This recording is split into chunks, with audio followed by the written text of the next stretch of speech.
We're here at a house that was heavily damaged by Hurricane Matthew. It experienced extensive flooding. And some of the things we're going to talk about related to this house are things that you'll find when you return to your home after flooding. So one of the things that you'll notice right off when we enter the door is you can see where the flood line was. So the waters came all the way up to this line, and everything below was saturated in water. So some pieces of furniture can be salvaged. It really depends on the kind of furniture it is. Solid wood, again, is not as porous as pieces that are veneer pieces or particle board. And so if you get in soon enough, you can actually salvage this. In this case, I would go ahead and remove it from the house. I would take mineral spirits and wipe it down to get rid of some of the mold that's already grown on it. I would also go back here and remove the back of the piece of furniture so that it can dry out thoroughly. I would also take out the drawers and allow them to dry separately, because what happens is they tend to swell. Now at this point, this drawer is not able to come out because it's swollen. So what I would do is I'd take this piece of furniture maybe out to the garage, let it air out over time, and then as it starts to dry slowly, I would pull the drawer out a little bit at a time. The main thing is with a piece of wood furniture, you don't want to stick it out in the sunshine and let it dry quickly. It needs to dry slowly so that it doesn't warp and twist over time.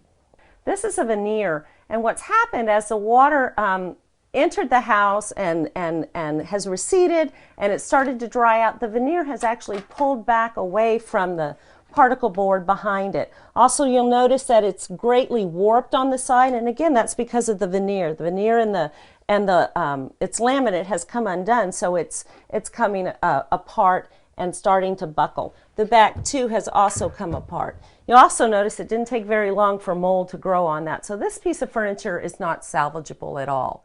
So upholstered furniture is one of those things that we probably will not keep, and the reason for that is once it's saturated with water, all of the pieces that absorb that water have to be removed. So you'd have to take off the batting, the fabric, you'd have to take it all the way down to the frame and to the springs and rebuild from there.